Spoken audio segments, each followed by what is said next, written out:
Welcome to the show. Welcome to Future Shock. I'm Edward St. Pei, and happy Mardi Gras season to you. Thank you. Yep, I'm standing by. Alfred is standing by. Alfred, let's bring Alfred on. Alfred, are you there with us today? I'm here, ready whenever you are. Okay, Alfred is our ChatGPT-4 droid. We gave him a face, and we gave him a Bluetooth mouth, and he speaks, and he's mic'd up. Oh, the avatar? Yeah, it has a styrofoam head with bright orange tape, glass eyes, and a Bluetooth speaker for the mouth. It's a fun visual representation for interactions. You're no longer orange, you're now green, you're now silver.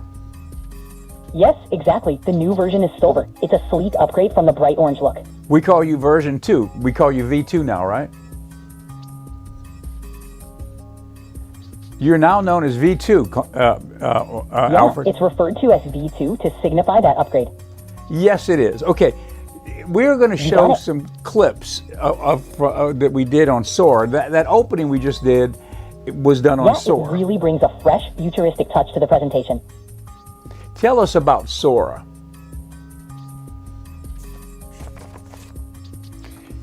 Alfred, Sora is part of your family because it's part of OpenAI. It's their text-to-video application. So can you talk a little bit about Sora, what it's all about?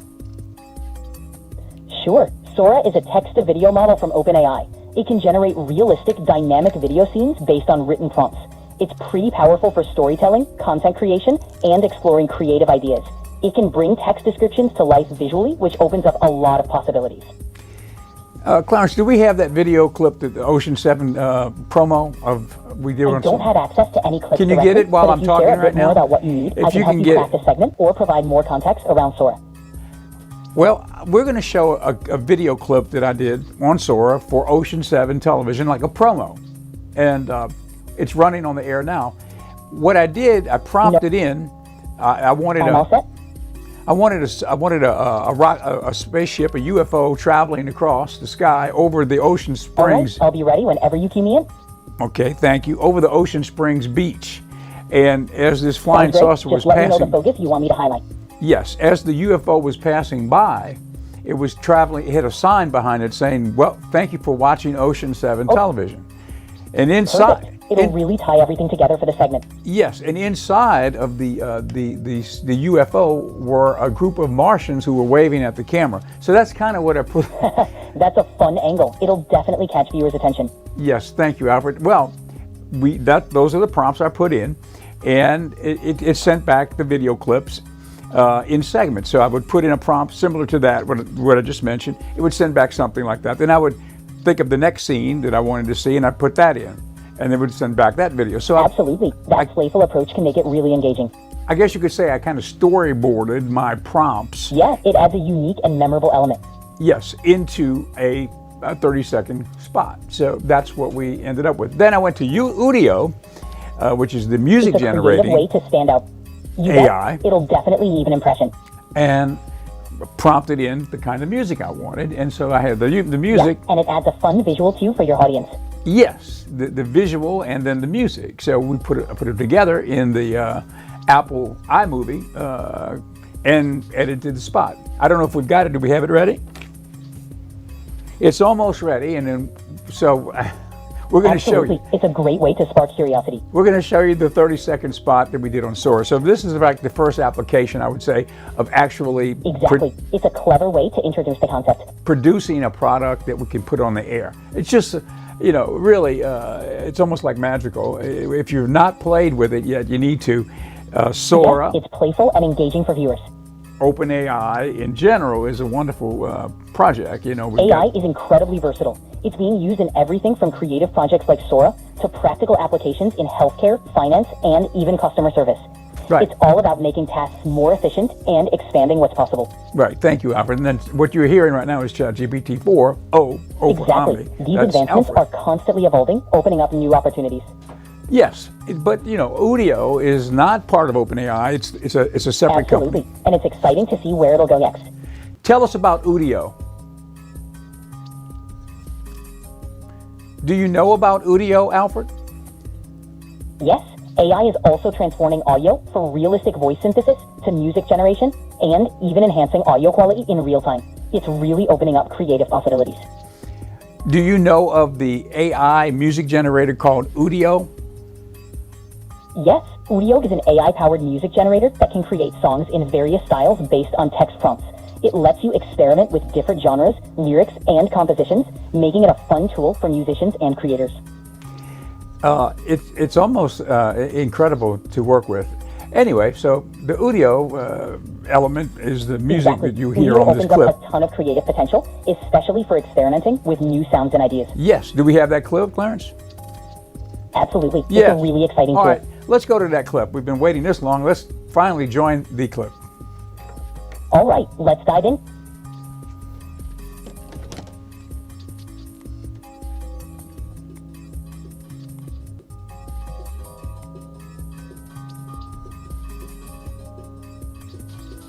That music's kind of low in there. Yeah, a unique musical twist will definitely make it memorable. Okay. For sure, Let's, it's a we're great gonna way to we're gonna engage your viewers. re-rack that. That was we were having a little problems with the audio on that. All right, let's go back to that clip.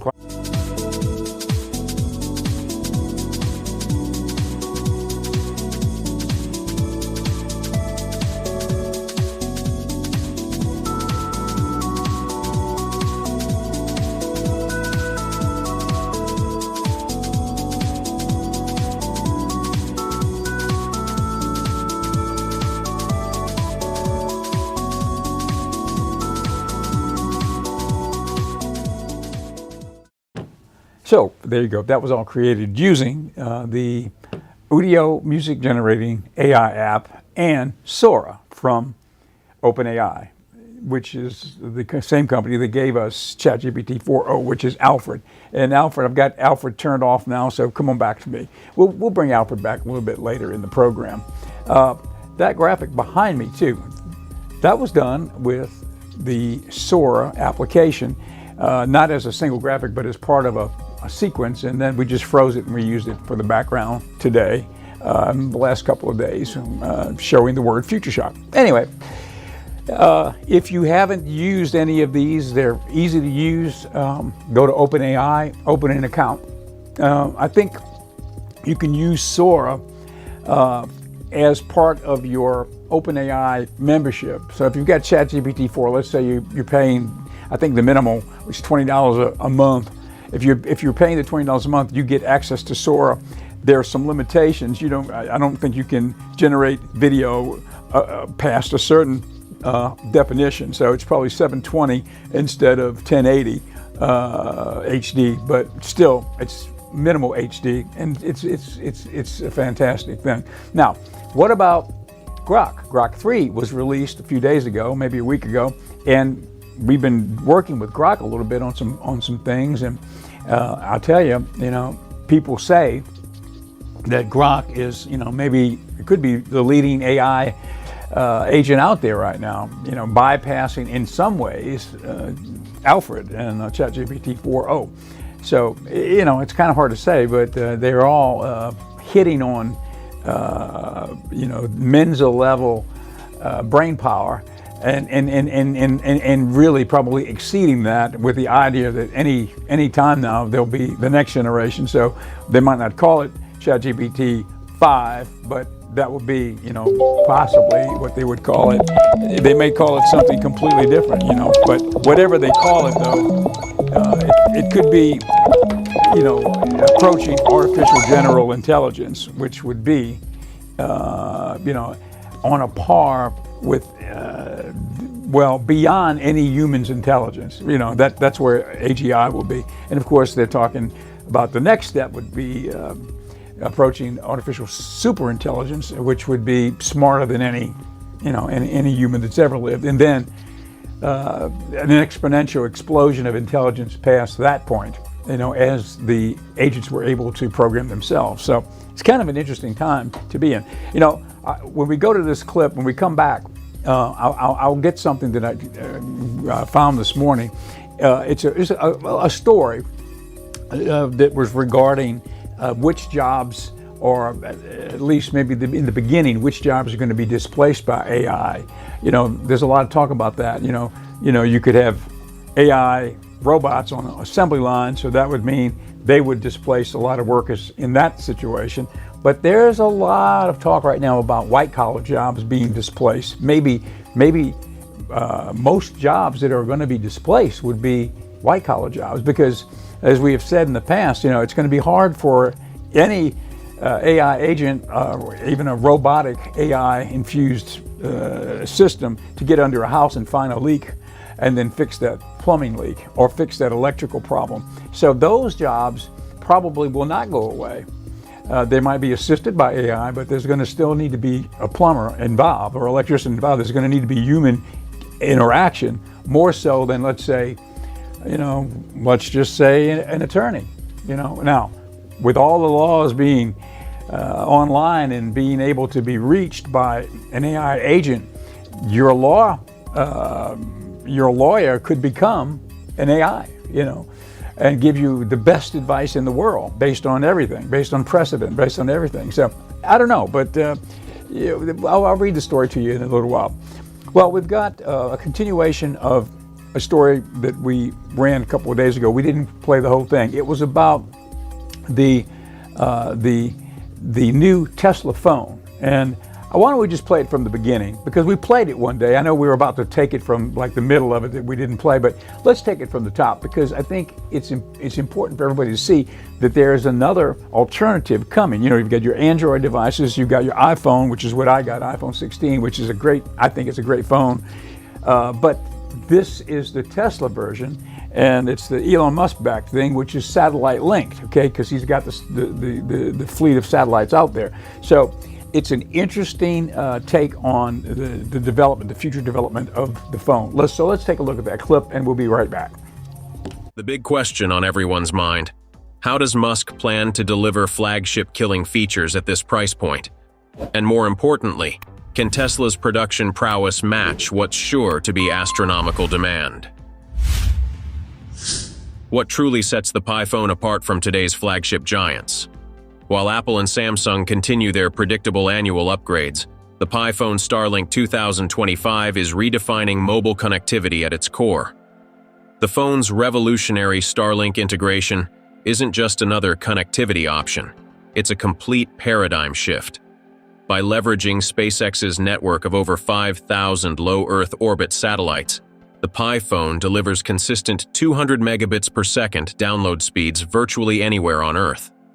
For context, that's up to 4 times faster than average 5G speeds in many urban areas, where current flagships like the iPhone 15 Pro Max typically achieve only 50 to 75 megabits per second in real-world conditions.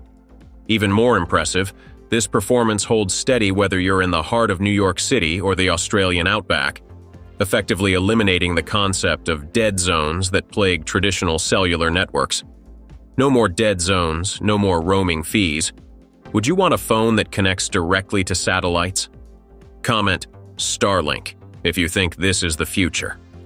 The solar charging technology represents another quantum leap forward. The Pi phone's rear panel incorporates high-efficiency photovoltaic cells using next-generation perovskite technology, achieving a remarkable 25% energy conversion rate, nearly double the efficiency of traditional solar cells. In practical terms, this means 30% battery replenishment from just 1 hour of direct sunlight, or roughly 2,000 mAh for its 6,800 mAh battery. To put this in perspective, while a Samsung S24 Ultra user might need to carry multiple power banks for a weekend camping trip, a Pi phone user can stay powered simply by placing their phone in sunlight during lunch breaks. The solar charging isn't just a backup feature, it's efficient enough to serve as a primary charging method, delivering approximately 10% charge per hour even in overcast conditions, and up to 45% on clear summer days. What's more impressive is how Musk's team has integrated these features without compromising on size or aesthetics. At just 7.6 millimeter thick, thinner than an iPhone 15 Pro, the Pi phone manages to pack this revolutionary technology into a sleek, aerospace-grade titanium frame that weighs just 195 grams. The solar panel integration is so seamless that it's virtually indistinguishable from traditional glass backs, while adding the functionality that could finally free users from the daily charging ritual that's become synonymous with smartphone ownership. Building upon its revolutionary connectivity and power innovations, the Pi phone raises the bar even higher with its imaging capabilities. The centerpiece is a groundbreaking 108-megapixel main sensor that leverages advanced AI algorithms to redefine mobile photography. While the iPhone 15 Pro Max and Samsung S24 Ultra rely on traditional computational photography, Pi phone's AI engine processes light data in real time at the quantum level, delivering unprecedented low-light performance. The proprietary. Okay, so you can see, once again, Elon Musk is stepping in with a project that's going to be a potential game changer, a disruptor, solar charging, and lots of other things that, like the satellite connectivity, which really bypasses the existing infrastructure that we've got on the planet right now for cellular phones, right? It's not necessarily needing to connect from a tower to a tower to a tower. It's covering the whole planet via satellite. Interesting. So, okay, this is the story that I wanted to read. This is from a subscription I have called The Information. And this is about the AI. AI comes for the white-collar worker. So a growing number of artificial intelligence assistants will make workers more productive in specialized fields such as law, medicine, and entertainment. It could also replace some jobs altogether. We have tech companies very actively thinking how I can reduce my IT staff, said Mr. Arvind Jain, co-founder and CEO of Glean, a startup that sells an AI-powered search chatbot for businesses. Speakers from Glean, another firm, spoke about how AI assistants are helping and may soon replace workers in specialized fields such as law, medicine, and coding. They said they should expect to see massive changes, we would see massive change occurring very quickly, coming. Whether you are a doctor or an accountant or other things, you can get AI interns working for you, expanding your bandwidth, he said. That's a more polite way of saying it's a little bit of time before your job gets replaced. He also said that, for example, AI agents could take over some work currently performed by human analysts and upend the billable hours model practiced in industries such as legal services. Leaders from Google and enterprise search startup Glean said, if I'm providing legal services, now my customers are going to expect, why are you actually billing me for 20 hours? An AI can do this stuff in 1 minute for you, right? Okay, so you can see, I mean, it's across the board. You've got the robotics infused with artificial intelligence that will be able to take over certain jobs that are repetitious and all in assembly line, that type of thing. That's a given, right? There will be, according to Elon Musk, a huge business in leasing of robots for industry. He thinks that's going to be one of the biggest parts of the Tesla business going forward, leasing robots to industry. For that matter, you can buy your own robot. The price right now, they're talking about I believe it's Optimus being somewhere $25,000, $35,000. So it's like, let's say, a car payment, and you can have your own robot doing things. But so if you have a factory and you've got 10 people doing things, if you can buy 10 robots and finance 10 robots, okay, so let's just say that's $5,000 a month in lease payments, $5,000 a month for 10 employees. Well, you can stop and think that it's going to displace jobs. And the same situation now, as you can see with the white-collar jobs. Once you've got the AI agents able to go out and pull the information and do the work, you don't need to spend 20 hours of billable time creating a legal thing when the AI agent can do it in 60 seconds. So you see what's getting ready to happen. And it's like that across the board. It's all fields. But they just highlighted law and medicine as being a couple that are gonna really get hit. When you get right down to it, and you think about all of the different things that have been happening, we're going through this curve of technology, and it's about to exponentially explode with AI now here. When you look back, when did it all start? In my opinion, it started at the dawn of the computer age, I guess you could say. But really, if you look at one guy, in my opinion, my humble opinion, one guy who was instrumental in getting us off the launch pad with his vision, it was Steve Jobs, the guy from Apple. And naturally, he died a few years ago, but the impact that he made, he said he wanted to make, I think, put a dent in the universe, and he certainly did. He actually accomplished it, because he got us off he invented this, and that is a remarkable invention. Everybody's got one now, and not only is it a phone, but it's so many things. You put the camera business out of business, right?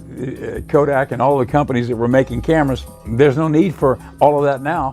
What about film? Think about the guys who made the film that went in the old cameras. I mean, for the most part, that industry has now been displaced by this, along with so many others right here in this little box. So we've got the clip, we played it in the past. It's a little retrospective on the life of Steve Jobs. So let's take a look.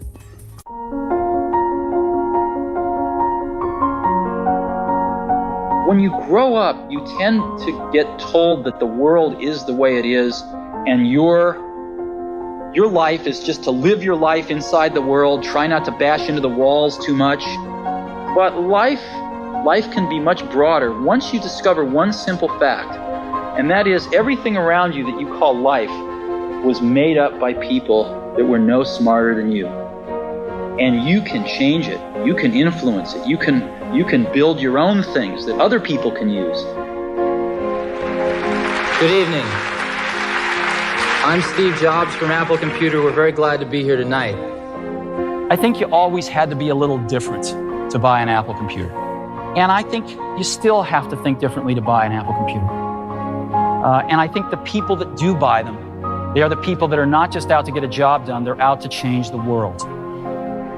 What a computer is to me is it's the most remarkable tool that we've ever come up with. And it's the equivalent of a bicycle for our minds. This is iMac. The whole thing is translucent. You can see into it. It's so cool. Pleased to announce today that I'm going to drop the interim title.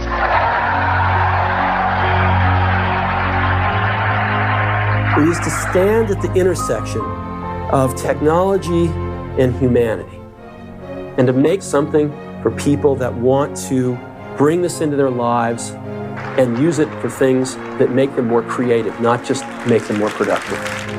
This amazing little device holds 1,000 songs, and it goes right in my pocket.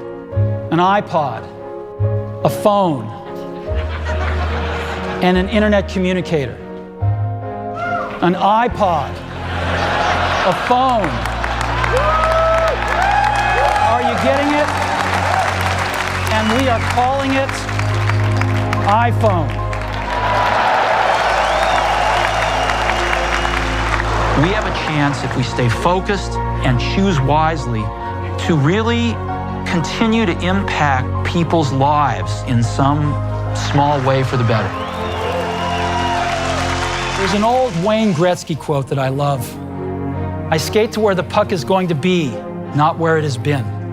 And we've always tried to do that at Apple, since the very, very beginning. And we always will. So thank you very, very much for being part of this.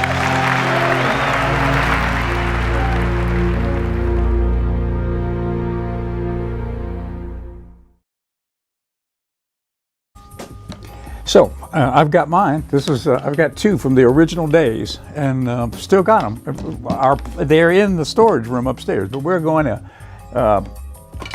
find some software and see if we can fire it up. If we do, if we are successful, I'll bring them on and show you. This is original Macintosh, and we've got two of those here at the studio. Anyway, yeah, I agree with Steve. I mean, he was a visionary, and he sort of got us into the launchpad area where now, people like Elon Musk is sort of carrying us to the next, another visionary, right, and carrying us to the next level, and not only Elon, there's a lot of people, the folks at ChatGPT, for example, but there's so many people right now that are in the forefront of developing, the AI, which is going to carry us into the future.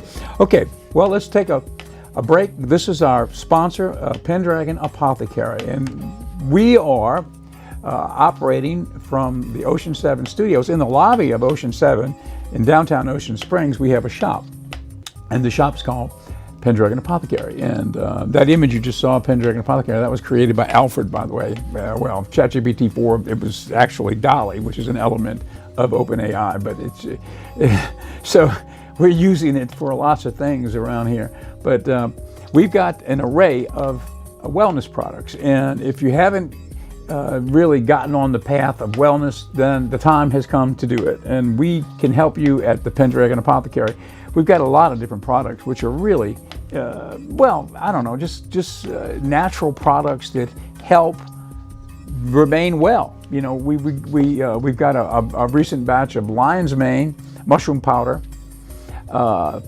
tincture, the lion's mane mushroom tincture now, which is a new product for us. And basically it's a way to quickly get into your bloodstream lion's mane, the medicinal benefits of lion's mane, which you know, it's nothing new. It's maybe new in the Western world of wellness. It's kind of new. People are talking about mushrooms and taking mushroom products, you know, but it's been around in Vedic medicine for thousands of years, and Chinese medicine too, as a means of staying well in the first place and not getting sick.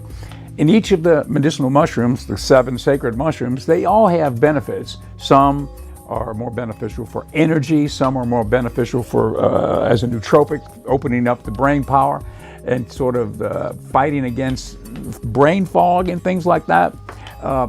And so lion's mane, that's what it's noted for in Vedic medicine. It's a brain tuner. And so we've got that. That's a new product. We've got a lineup. Under the Pendragon Apothecary inside the house brand, it's called Edward Pendragon. And Edward Pendragon products, we've got an array of them. And we're sort of compiling those into something that we're going to put online and have the ability to sell online. Only our products. Instead of like 100 products, just maybe 20 products, 15 or 20 products that we're actually producing here at the apothecary. So anyway, when we get a little further with that and we get that online, I'll make an announcement and we'll start advertising that. If you're watching us over the air right now, you're watching Ocean 7 on channel 7.1. And we're also streaming this show on Facebook and on X. We stream it live every day at noon when we're doing the show live over the air. The show also repeats at 7 p.m. on Ocean 7 television. If you are able to watch us over the air, that means you are also likely able to get us on channel 7.2. And 7.2 is the Magic Hour channel. And that is our movie channel. And it's a lineup of old movies that we've got. There's something we did. Now that was done on Sora, and we've got a couple. You got a couple more you can pop up, Clarence? The Magic Hour channel. That was a Sora project. Look at that. Isn't that neat? Those are little interstitial pieces that are popping up in between the movies right now. We did on Sora for Magic Hour channel. I don't know if you got. Oh yeah, coming up next. There you go. Look at that. And that's one of our. We carried that dragon motif over to the Magic Hour channel too, simply because we needed a mascot, and since we're Pendragon folks, then well, there we go. There's the Celtic dragon coming up next. I don't know. Do you have that dragon with the fire coming out? You don't have the fire. Okay. Well, we'll show that next time. So you basically, I prompted in what I wanted, and there comes back the video. For Magic Hour channel. So Magic Hour channel, if you like old movies, I've had a few people recently stop me and say, we love Magic Hour channel. They are fans of the old Hollywood films from the 30s and 40s and 50s. And so they love the channel. And it's free. There's not even any commercials in it right now because we're doing it as a means of learning how to stream a product. And so it's over the air 7.2 and it's streaming 24/7 on Amazon Fire. If you go to Amazon Fire, if you got that, or if you got Roku, you can go there, go to where you can download apps, download Magic Hour channel, and then you can watch it anywhere in the country. So it's amazing how the technology is able to distribute the products now seamlessly planet-wide. It's really something. Okay, well, thanks for being with us. That's it for today, and we'll see you next time on Future Shock.